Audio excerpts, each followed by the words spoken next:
नमस्कार, मैं हूं अरुण तोमर। आप देख रहे हैं साधना न्यूज। आज का युग ऐसा युग है जिसमें महिलाओं को संविधान में कई अधिकार दिए गए हैं।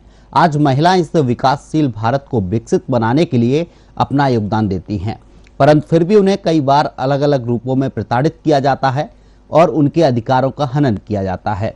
आज हर साल किसी भी परीक्षा में महिलाएं समान रूप से शामिल होती हैं तथा कई बार पुरुषों से अधिक अंक भी लाती हैं, परंतु कहीं न कहीं यह भी सच है कि पैतृक सत्ता समाज होने के कारण पुरुषों को ही मान सम्मान दिया जाता है। आज भी कई ऐसे प्रांत हैं जहां बेटियों के होने पर निराशा जाहिर की जाती है।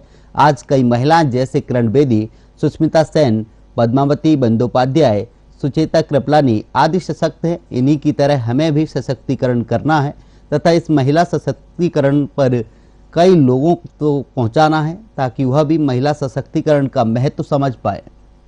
देखिए हमारी खास रिपोर्ट।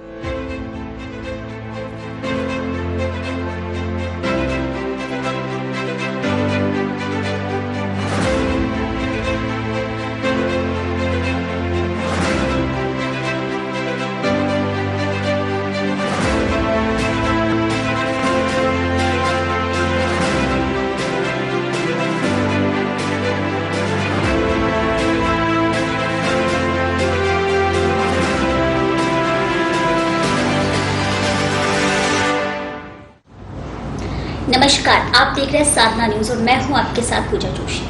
आज हमारे खास कार्यक्रम घर की लक्ष्मी बेटी में हमारे साथ जुड़ी हैं निम्स यूनिवर्सिटी की मैनेजिंग डायरेक्टर शोभा तोमर मैम।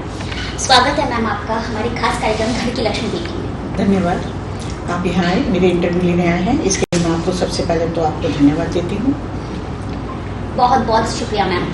सर्वप्रथम हम आपसे आपके जीवनी के बारे में जानना चाहेंगे कि आपने अपनी करियर की शुरुआत कैसे की। देखिए, मेरा जन्म मुरादाबाद में हुआ था, जो यूपी में आता है। मैं मिडिल क्लास फैमिली को बिलोंग करती हूँ। हम 4 बहन भाई हैं, मैं सबसे बड़ी हूँ और मेरे से छोटे 3 भाई हैं। जिस समय मेरा जन्म हुआ था उसके बाद मेरे फादर को ट्यूबरकुलोसिस हो गई थी और उस समय जो है ट्यूबरकुलोसिस का कोई इलाज नहीं था, उनको सैनिटोरियम में भर्ती कराया गया था। तो फिर मेरी माँ पढ़कर उन्होंने सर्विस करी स्कूल में और इस तरीके से हमको पढ़ाया। और जो मेरी प्राइमरी शिक्षा हुई थी वो टाटपट्टी के स्कूल में हुई थी। हिंदी मीडियम स्कूल से हम पढ़ते थे। लेकिन जब मैं 6th-7th क्लास में आई, थोड़ा सा समझने लगी दुनिया के बारे में, तो मेरा एक ही सपना था कि मैं बड़े होकर डॉक्टर बनूंगी। तो डॉक्टर बनना और सपना देखना, तो इससे तो डॉक्टर बन नहीं सकते हैं, इसके लिए तो कड़ी मेहनत करनी पड़ेगी। मैंने भी बहुत कड़ी मेहनत करी, खूब पढ़ती थी। देखिए, ब्रेन हम सबका एक बराबर होता है। जो ज़्यादा पढ़ा, ज़्यादा समझ के पढ़ा, वो ज़्यादा होशियार बन गया। तो मैं खूब पढ़ती थी और मैंने फर्स्ट अटेम्प्ट में ही मेरा हाई रैंक आई और मेरे को KGMC king George's medical college Lucknow में मेरा सिलेक्शन हो गया। हम खुशी खुशी चले गए वहाँ पर पढ़ने के लिए। जब हम गए वहाँ पर तो 2 से 5 हमारा डिसेक्शन होता था। खूब बड़ा हॉल था, उसमें 80 डेड बॉडीज, जिसे कैडवर कहते हैं हम, वो थी। और दोपहर में हमें डॉग के ऊपर एक्सपेरिमेंट करना पड़ता था। और सुबह के समय जो 8 से 9 हमारी लेक्चर होता था, क्योंकि हम तो हिंदी मीडियम के पढ़े हुए हैं, और वो इंग्लिश में क्या पढ़ा जाए मेरी तो समझ में नहीं आया। रात को लड़कियां हॉस्टल में रैगिंग करें, तो रात भर जगे, दिन में नींद आए और कैडेवर का डिसेक्शन करो। तो जब कैडेवर का डिसेक्शन, वैसे तो जैसे हम लेक्चर डिसेक्शन हॉल में घुसते थे तो बदबू के बारे बहुत बुरा हाल होता था। और आजकल तो हम बच्चों को ग्लव्स वगैरह दे देते, उस समय तो ग्लव्स भी नहीं थे, खाली हाथ से डिसेक्शन करना पड़ता था। जब कमरे में आए हॉस्टल में, तो मेरे तो हाथों में से बहुत बदबू आए, नाखूनों में से बदबू आए, खाना खाने को मन नहीं करे, उल्टी आए। हमने सोचा डॉक्टर तो बनने का हमारा सपना सब खत्म हो गया। एक दिन चुपचाप सब सामान बंद करा के हम तो अपने घर मुरादाबाद पहुँच गए और खूब रोए कि हमसे तो डॉक्टरी पढ़ी नहीं जाएगी, हमसे खाना खाया जाता है, हमारे हाथों में से बदबू आती है, क्या करें। माँ की गोदी में सिर रख के हम तो लेट गए और सो गए। तो हमारे पिताजी कहने लगे कि देखो, मेरा भी सपना था कि मैं भी डॉक्टर बनूं, हमें तो सहूलियत मिली नहीं, अब इसको सहूलियत मिली है, गई है पढ़ने, तो ये वापिस आ गई। बस उनकी बात सुन के मेरे ऐसे सीने पे लगी, बन क्या कि नहीं। और उसी समय मैंने उठ के अपनी अटैची पैक करी। मैंने माँ से कही मैं तो जा रही हूँ लखनऊ, अभी जा रही हूँ। हमारी माँ ने कहा भी कि अभी मत जा, कल चली जाना, लेकिन हमारे फादर ने उन्हें आंखों के इशारे से कर दिया, अभी जा रही है तो जाने दो। लखनऊ पहुँच गए साहब। अब लखनऊ हमने पहुंच के सोचा कि डॉक्टर तो बनना ही है, इसके लिए क्या करें। इसके लिए सबसे पहले तो मैंने जब 2 से 5 तक हमारा डिसेक्शन होता था तो डिसेक्शन हॉल में पहुंच गए।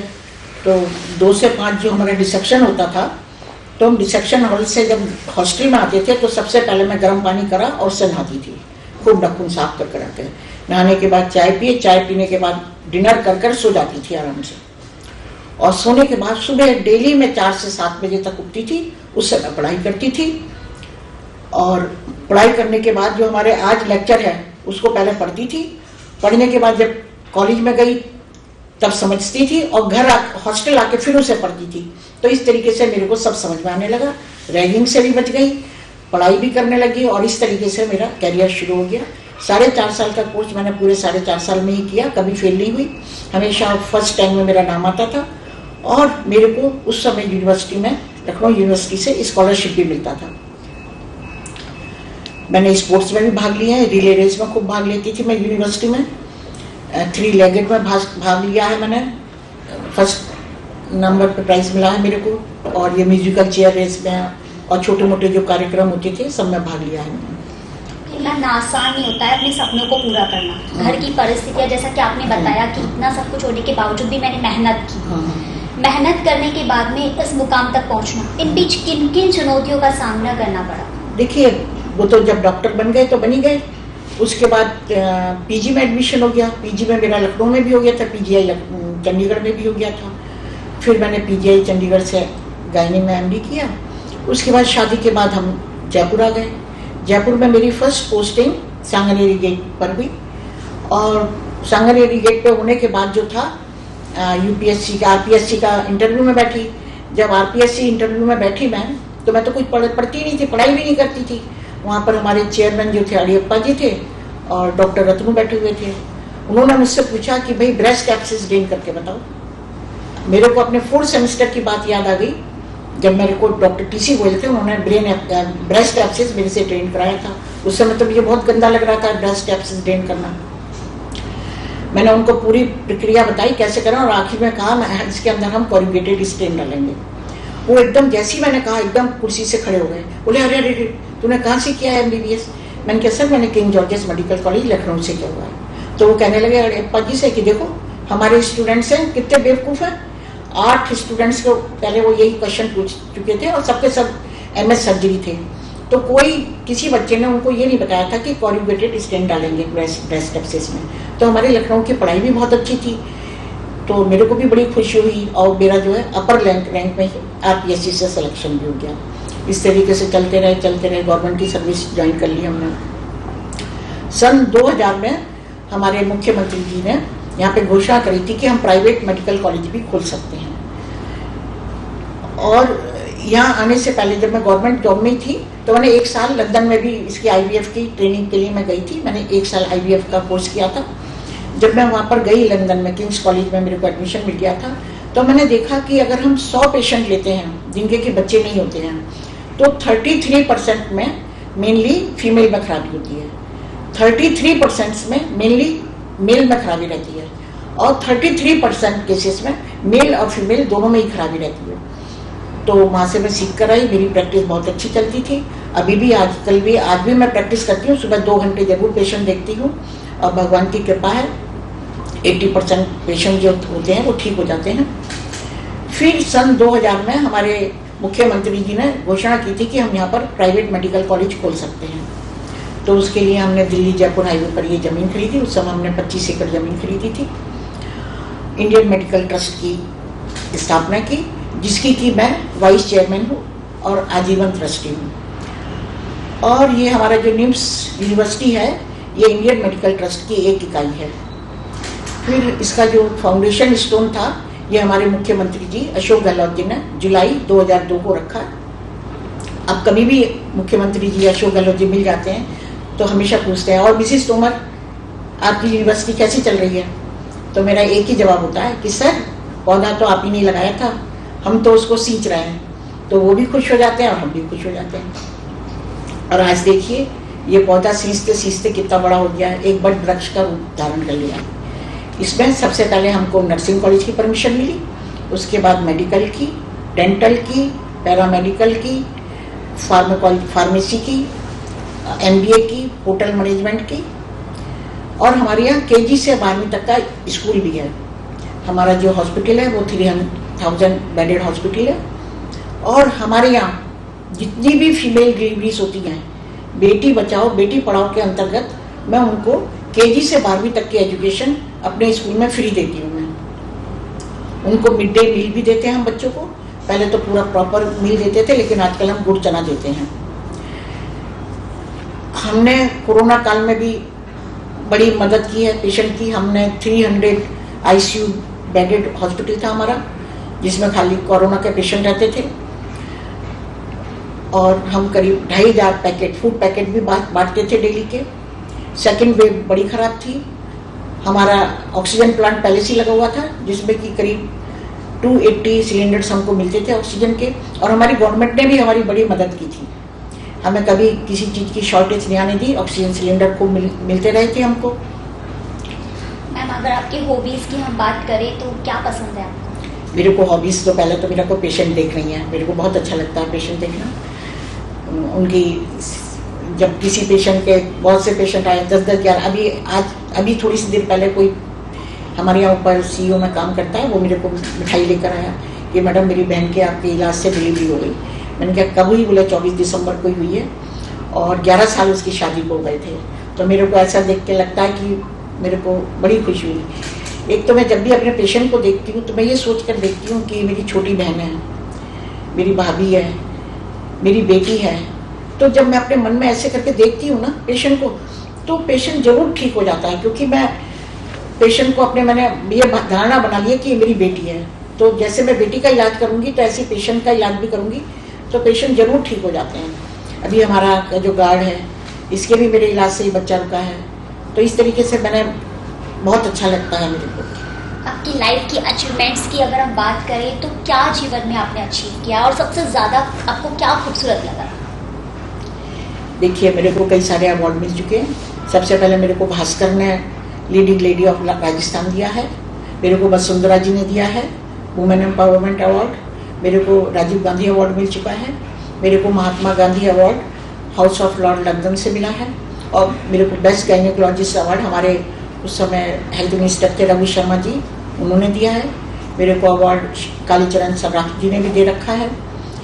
अभी मेरे को भास्कर ने आइकॉन अवार्ड्स दिया हुआ है दुबई में। इस तरीके से छोटे मोटे बहुत सारे अवार्ड्स मिलते रहते हैं। जैसा कि मैम हमारा ये प्रोग्राम है वो थी बेटी बचाओ बेटी पढ़ाओ, जैसा कि आपने भी बोला यहाँ पर बहुत ज़्यादा उसको भी बढ़ावा दिया जाता है। तो मैम बेटी बचाओ बेटी पढ़ाओ, हाँ ये है, लेकिन बावजूद उसके आज भी ऐसे बहुत सारे गांव हैं, बहुत पिछड़ा हुआ क्षेत्र है ऐसा भी, जहाँ बेटियाँ आज भी पढ़ी लिखी नहीं है। माना कि आज लड़कियाँ हैं, बेटियाँ हैं, वो किसी भी क्षेत्र में पीछे नहीं है, लेकिन बावजूद है कई ऐसी जगह है।